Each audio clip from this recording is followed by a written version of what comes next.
Sometimes it's sweet, sometimes it's bitter. You can think about it as pluses or minuses in a bank account. But they don't cancel each other out. They exist. All your pluses, all your minuses, all your sweet fruit, all your bitter fruit. And we have to keep coming back lifetime after lifetime to work our way through that bank account.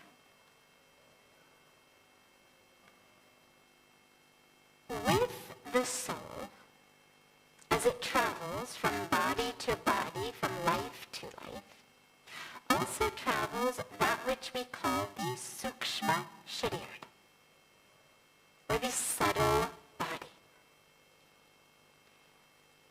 The components of that are what we call man, buddhi, and ahankar, meaning my mind, but not my brain itself. It's not what I know.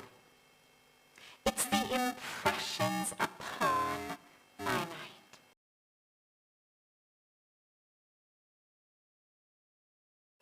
It changes your mind. It changes your physical brain also.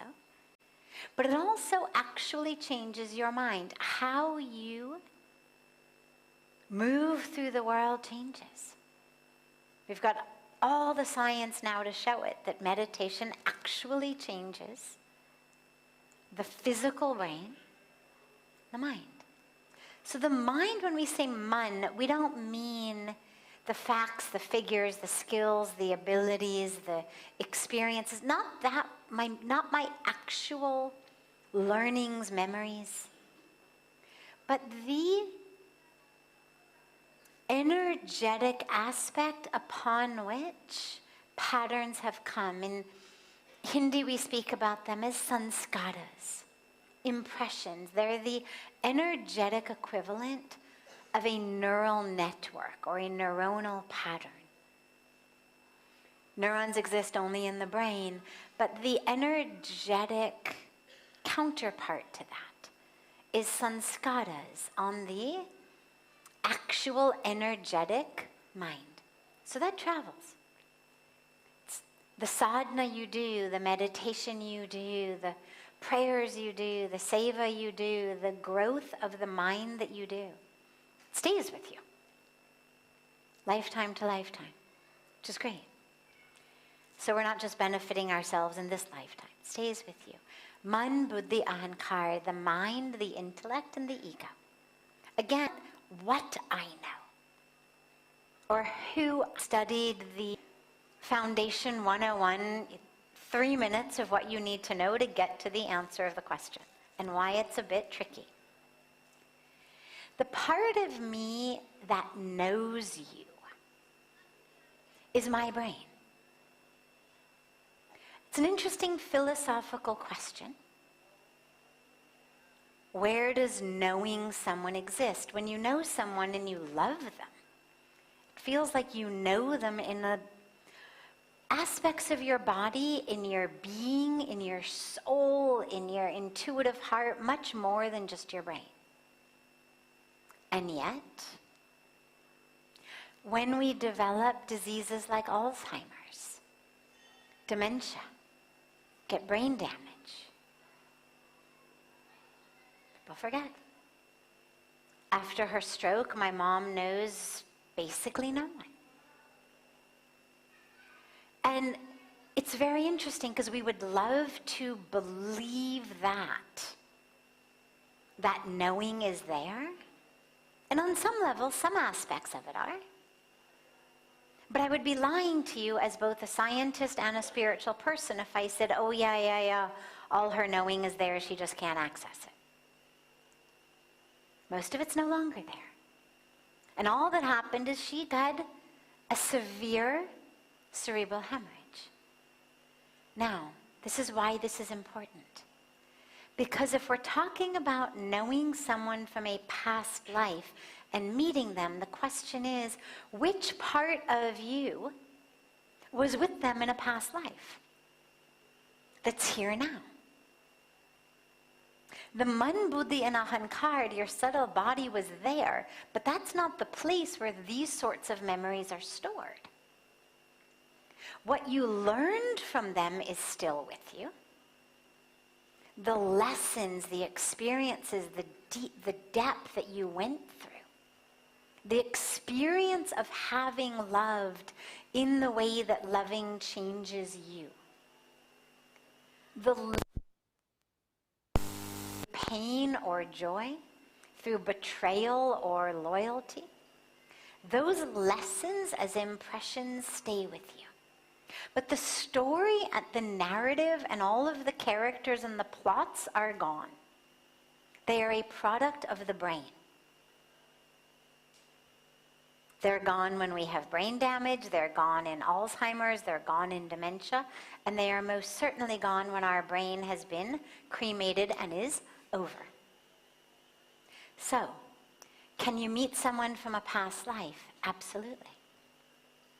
Will you remember them?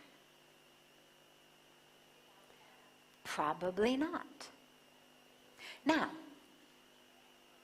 will there be an aspect in you, a place in which the Jivatma, the soul, meets the energetic mind, meets the current physical brain? Is there a place in there in which something will happen of a vague recognition? Sure. I see no reason to think it can't. I couldn't tell you exactly scientifically where it happens.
Energetic cellular level, not the cells of this body or that body, but a level in which you know something that is beyond the sense. I think we have that. But I think it's also important to recognize that the overwhelming vast majority of the narratives and the stories and the roles and the relationships of past births, they finish. You may carry some karma left over from a past birth into this one that connects to a particular other jivatma. That jivatma is in a new body, you're in a new body, but the jivatmas have some karmic work that still needs to get done. Absolutely.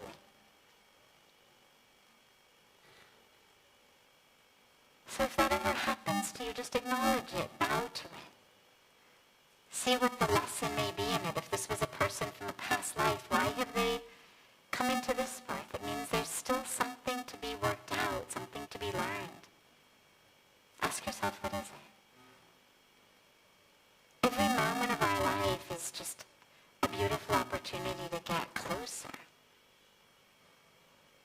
true self.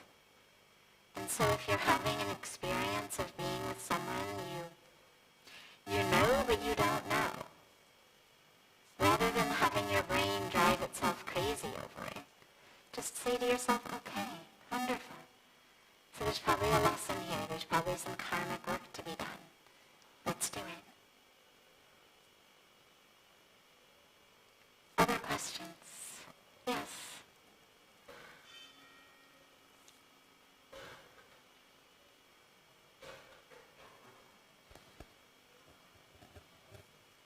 Sadhviji, thank you so much for everything that you do all day, every day, to change so many lives, particularly young women and girls. Thank you so much.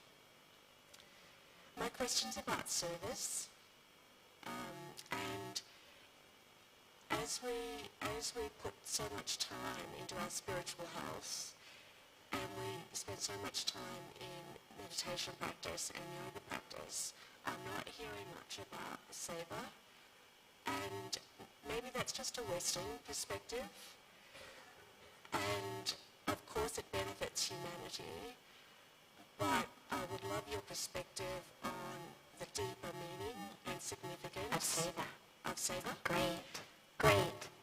And if I may, sure. Just some practical suggestions for how we can serve, particularly if we don't have available to us a volunteer program.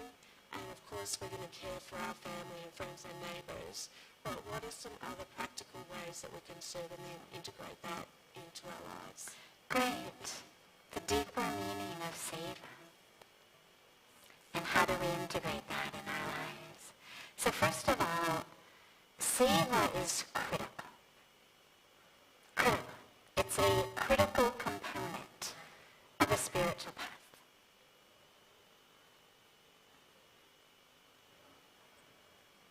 And if you're here, by here I mean literally at Parmarth Niketan, you're going to hear a lot about seva.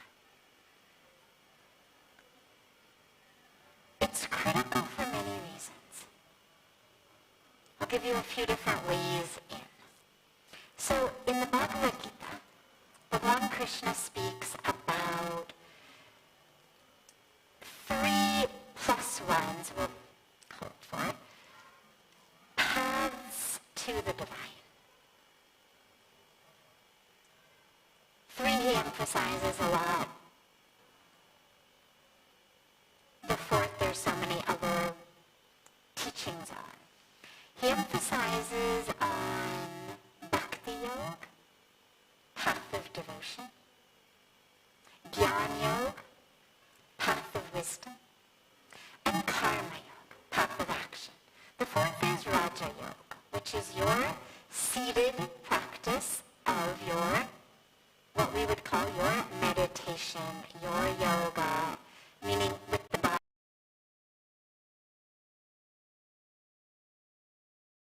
All of that most of us think of as our sadhana falls under the Raja Yoga umbrella.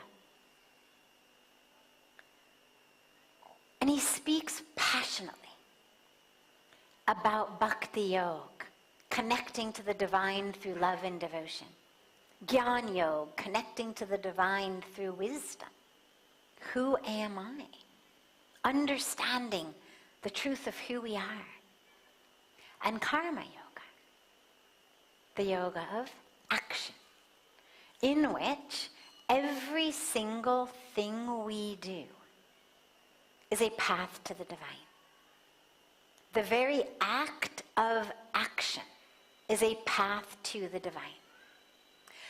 But what's the deeper meaning of these 3 paths as you get deeper into the Gita and deeper into other commentaries on it, teachings on it, is they're not actually 3 separate paths. Think about it in your life. Let's say you love someone. You fall in love with someone. So you begin with bhakti, with love. It's the across the crowded room, right? The love at first sight, you saw each other, your eyes locked across the crowded room, and You fell in love. Okay. So you begin with bhakti. Then what do? You start to talk. And you find yourself staying awake all night long talking. Oh, and what was your childhood like? And what's your favorite color? What do you think about this or that? That's what we call Jnana Yoga. And it comes as the most natural byproduct. You fall in love. What do you want? You want to know all about the being you love. It's why when we fall in love, you sit across a table, you sit across a park bench, you sit together, you're in bed, you're talking.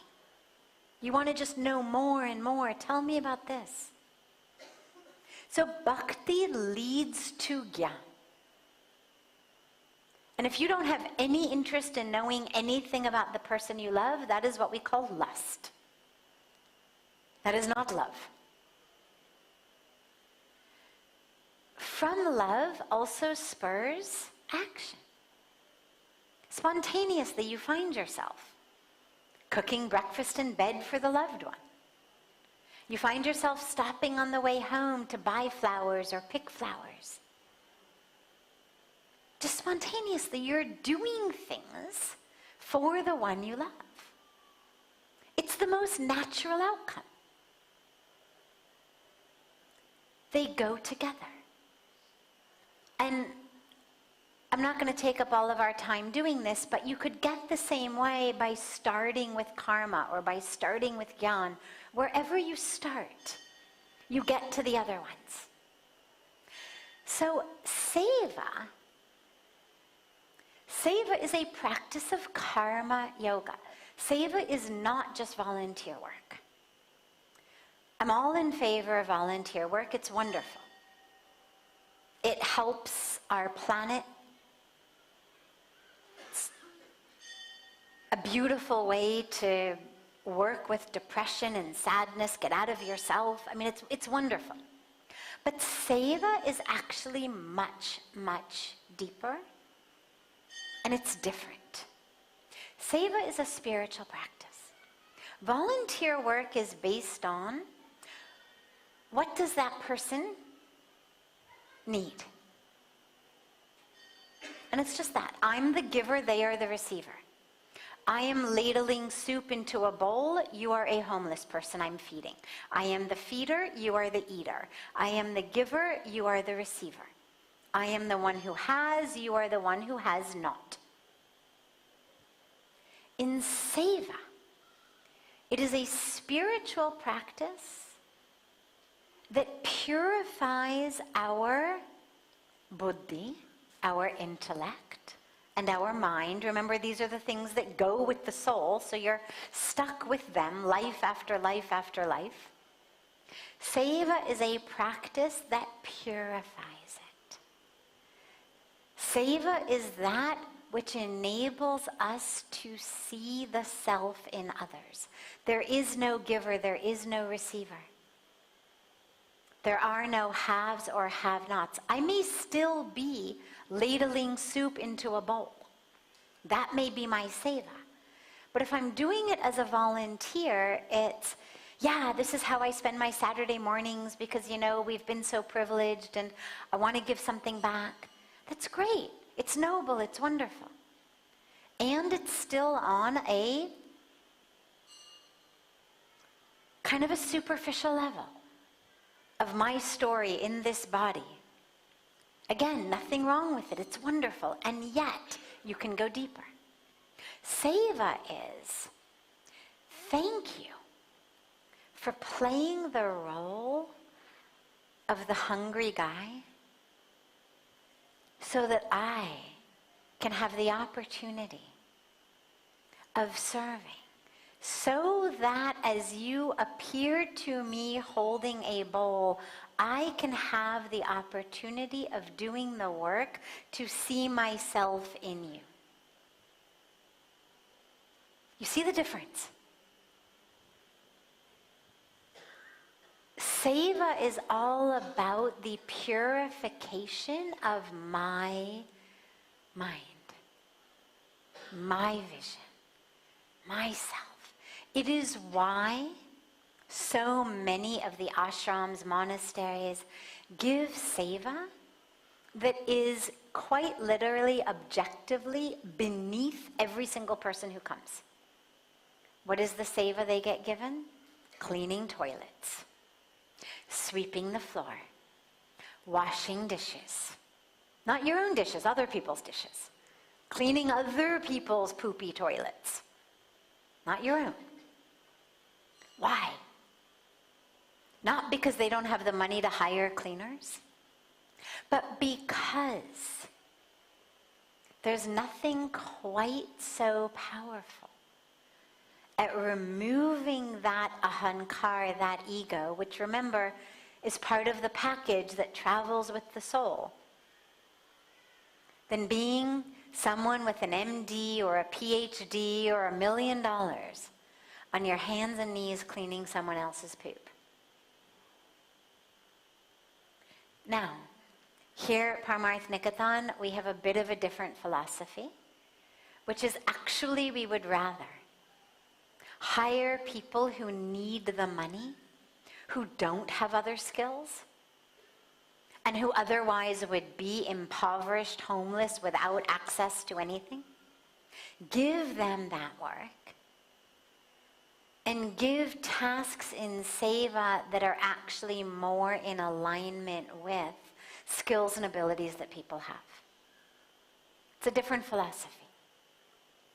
But the end goal and result is the same. So seva is critical because it enables me to learn how to use every minute. You know, sometimes people will say, well, what's the bare minimum seva I need to do, like to get my room and board? And the dilemma with questions like that is that ultimately our goal is that your life should become seva. Your life should be seva. You know, sometimes people say to me, so what's exactly your role? Like, exactly what do you do here? And on an objective level, if you looked at how the hours of my day were spent, you could say, well, in general, what I do is a lot of spiritual teaching and guiding, and whether it's in speaking to groups, speaking to individuals, whether it's online, whether it's by writing something, and working for a variety of different humanitarian projects and programs, whether here on the ground, whether with international organizations. And yet, that is the most superficial, shallow level of looking at actually what I do. And if I get stuck in thinking that that's what I do, then I better start cleaning somebody's poop.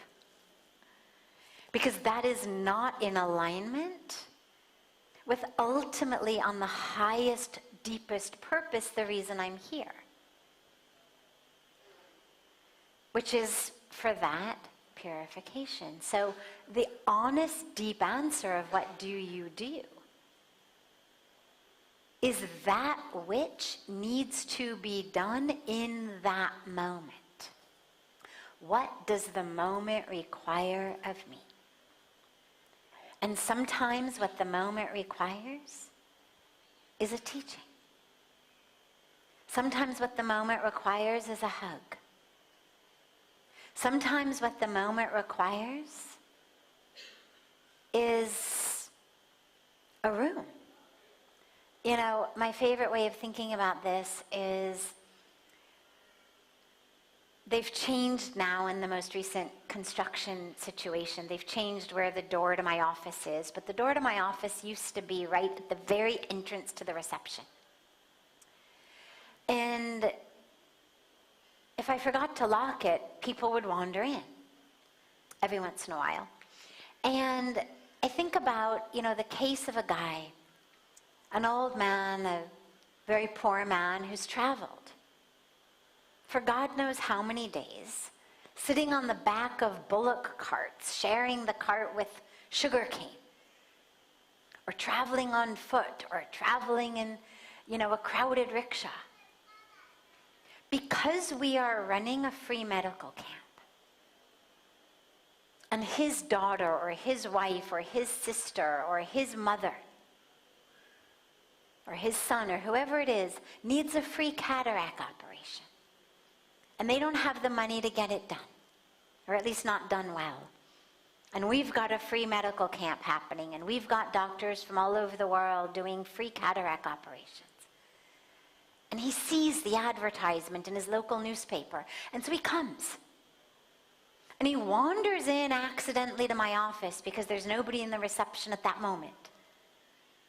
Now, when he walks in, if I'm stuck in my role as a volunteer, and my volunteer job is I teach, well, then I'm going to say to this guy, sit down, let me give you a teaching. I will teach you something spiritually. I will teach you how to meditate. I will tell you about the truth of who you are. That is ridiculous and inappropriate, bordering on criminal. The guy needs a shower. He needs a hot meal. He needs a room. And he needs to be assured that his family member who he has brought for the free cataract operation will get one. And only after all of that is done does it even begin to make sense to say, hey, by the way, we also have satsang. We also have yoga and meditation. You should come. And so if I'm really in seva, I will recognize that. And when this man walks into my office, what I will say to him, even though my job is not to work in the reception office and give out rooms, I will say to this guy, come, let me help you get a room. Even though my role is not the one of registering people for the camp, I will say to him, come, let's get you registered for the camp. I'll call whoever does it. I'll take him over to the hospital, or I'll send someone. But I will be able to show up in that moment because my intention is karma yoga. Every action, every minute, whatever the moment requires of me. And that's actually the goal of seva. It's not about simply punching a time clock but not getting paid. It's about a way of transforming ourselves through action. We transform through bhakti, we transform through wisdom, we transform through meditation and yoga and japa and prayer, and we transform through action. So in terms of the best techniques and tools, don't worry if there's not a big volunteer organization. Allow your intention to be whatever the moment needs of me. And what you will start to notice is everywhere you go, things are needed. Things that are not necessarily your job, but things are needed. We have people who come here in seva for a variety of different things and end up feeding the dogs on the street, end up watering all of the sick plants. That's not what they were delegated to do. But it's what's in front of me. As you move through your life, you will see ways to use your action as your spiritual practice. And there are battered women's shelters everywhere. There are soup kitchens everywhere. There are state-run hospitals for poor people everywhere. There are old age homes everywhere. There are orphanages everywhere. Find one. Give some time. But not because you are the one who has and they are the one who don't. But because engaged in that very specific seva, you recharge your remembrance of what it is like to serve so that you can go back out and serve the rest of the time as well. Yeah, beautiful. Thank you. Great question.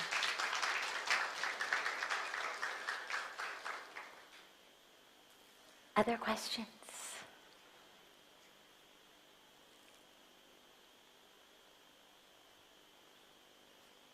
Yes. We'll take this as the last question this evening. Namaste. Namaste. Could you please explain chapter 2, verse 47 of the Bhagavad Gita? Would you like me to read it? Sure, read it for everybody, and then be very specific about what your question is. And the reason I'm going to give you this in advance, the difference between satsang and a philosophy lecture is the goal here is how do we get closer to the divine. Now, every chapter in the Bhagavad Gita helps us get closer to the divine. However, I want you to stay as the asker of the question. I want you to stay in what about this verse is keeping you from accessing your highest truth. And what awareness, knowledge, truth will make it easier for you to access your truth. Yes, okay. So, I don't know if I'll read it very well. Well, that's okay. If there's an English translation, you can also just give the English translation. So it's karmanye vadhikaraste ma phalesu kadachana ma karma phalahetur bhur Yes. mate sangos sta karmani. Beautiful. You did that great. Yes. And the Is there English or should we give it? Your right is to work only and never to the fruit thereof. Do not be the cause of the fruit of action. And Do not be attached. do not, yeah. It must have that word in there. And after that it has Okay. that. Nor let your attachment be to inaction. Yeah. Okay. That section. Nor let your attachment. Okay. So is there a specific question you have about that you're struggling with? Nor let your attachment be to inaction. That Okay. bit. Which translation is that? This is Gita Press, Gorakhpur. Okay. So I believe that there's a word missing in the first part.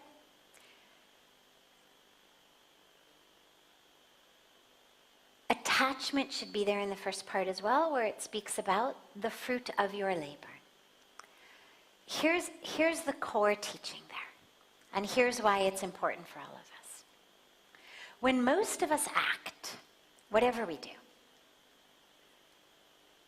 we expect there to be some result, and we have an attachment to that result.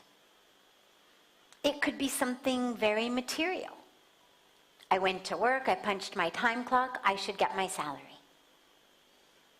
I got my salary, I now have money, I should be able to use that and buy something. That is the fruit of my action. My action was the work. The fruit of the action is the money and that which the money is going to buy me.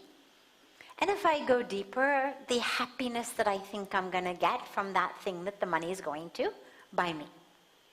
That is the fruits of your labor. But it gets more subtle in our relationships. We're kind to people, we're nice to people, we're honest with people, we're helpful with people, we're compassionate. And we have an attachment to the fruits of that, which we believe are that people should be nice and compassionate and kind and honest and loyal to us in exchange.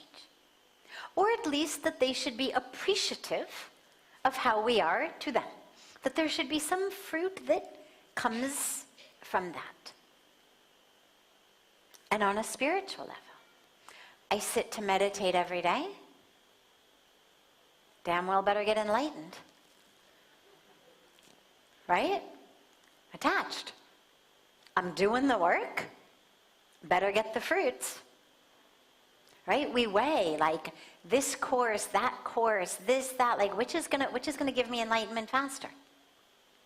I can't tell you the number of satsangs, question-answer sessions I've been in all over the world in which someone will raise their hand and ask some variation of a question that goes, what's the bare minimum I need to do every day to get enlightened? We want the fast track, right? I'll do what you say, but I better get that enlightenment. Fruits of my labor. So what this teaching is, and it's a core teaching of the Bhagavad Gita, it's one of the very pillars of the Gita, is do your work with no attachment to the fruits. The fruits are not in your hands. You plant the seeds. What grows, what doesn't grow, out of your hands. Therefore, you should never be emotionally hooked into those fruits.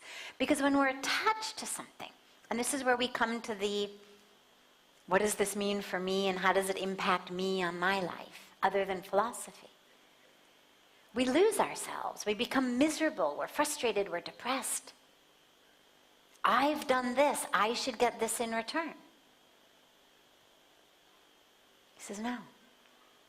You are not entitled to the fruits of your action, and you are not in control of the fruits of your action. Your job is just to do the action. Do it well. Do it sincerely. Fulfill your dharma. Leave the rest to me. And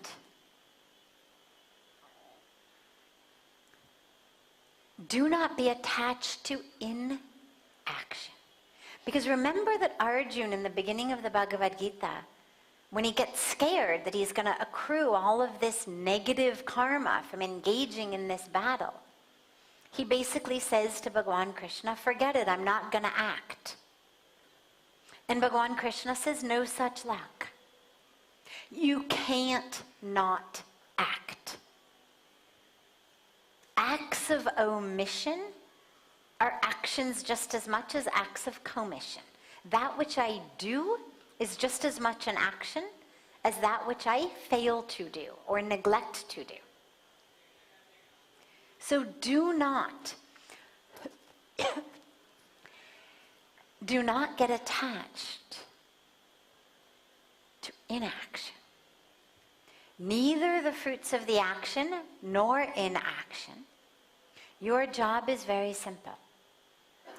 Do your duty. Fulfill your dharma. Be an instrument in the hands of the divine. Nimit. Be that nimit, that instrument. Let go of the rest. That's the teaching. Let your life be an instrument in God's hands. Let go of your hands. It's not your problem. You plant your seeds. You water them. You shine the sun on them. Leave the rest to me. Some will sprout, some will not. Some will give you juicy fruit, some will give you no fruit. It's not up to you. So that's the teaching. Okay? And it's a very powerful and very beautiful sutra for life, mantra for life. Do your duty. Rest to God. If you get attached to the outcomes, if not today, tomorrow you're going to be miserable. So let it go. It's not that you don't care. It's that you leave it in. We eat the food, we recognize God's going to do the digestion. We go to sleep, we recognize God's going to wake us up. Right? I mean, there's so much anyway as it is that we have no control over. Plant the seeds. God takes care of the rest. Beautiful. So before we end satsang tonight, we have a very beautiful birthday to celebrate. And we have a very special satsang birthday tradition. And so we'll have a quick birthday celebration here, and then we will distribute some sweet, yummy birthday prasad. If our beloved, there she is, Bharati can come forward. It's Bharati's birthday today.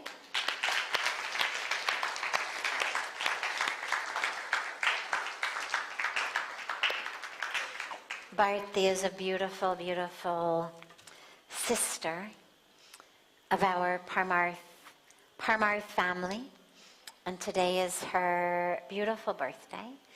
And what we're going to do is, after the Rishi Kumars chant some very sacred mantras for her health and longevity and spiritual evolution, we'll do singing of happy birthday in as many languages as we have here. So think about what language you speak other than English and Hindi. We've got those covered. And raise your hand and we will call on you, and we'll go around and we'll do beautiful happy birthday renditions in all of the languages we have. But first we will begin with Sanskrit. Suddinam.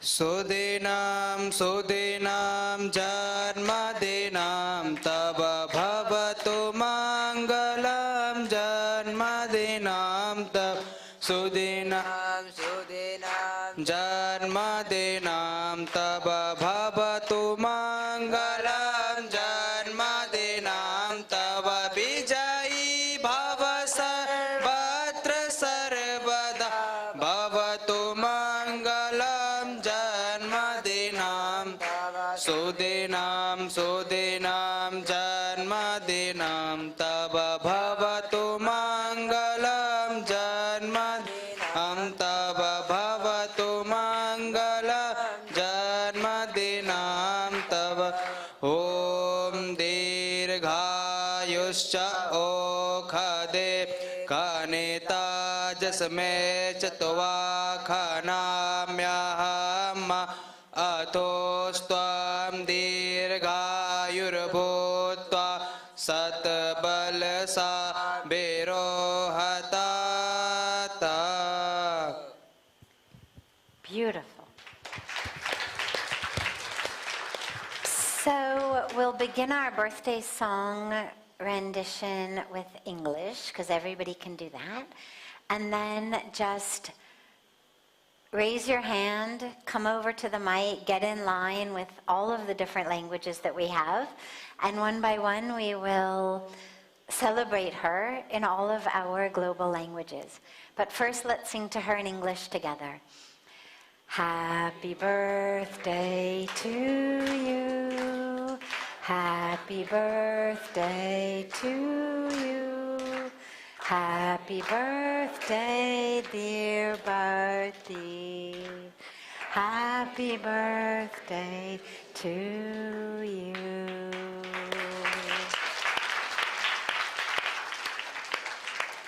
Great. Other languages. Other languages. Come forward. Yes, yes. Yes, come to the mic.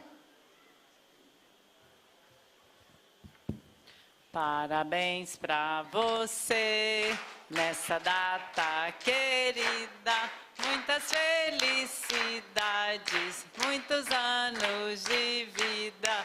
Yeah! Viva Bharati!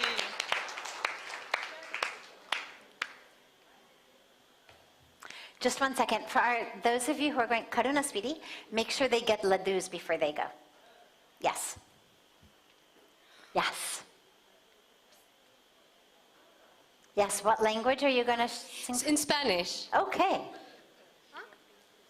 All right, we have a Spanish chorus. Come. Happy birthday to her daughter too. Oh, wonderful. Is she here? She's there. And what is your name?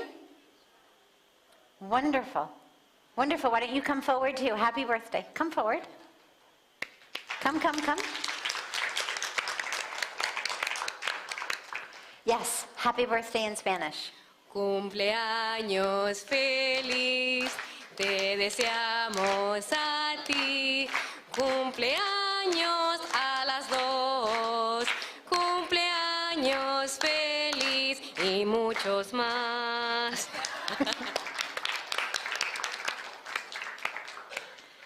Great. Other languages. Come forward, please. Yes. We are both in Russian. С днем рождения для тебя, с днем рождения для тебя, с днем рождения, дорогая, с днем рождения для тебя.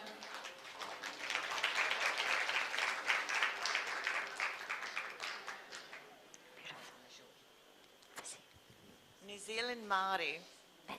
Heri hari tau. In what language?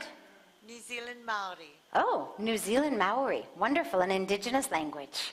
Yay, great. Heri hari tau kia koe. Heri hari tau kia koe. Heri hari tau kia wahine toa. Heri hari tau kia koe. I think that's our first time for Maori. That was wonderful. Thank you. In Hindi. In Hindi. Parivar.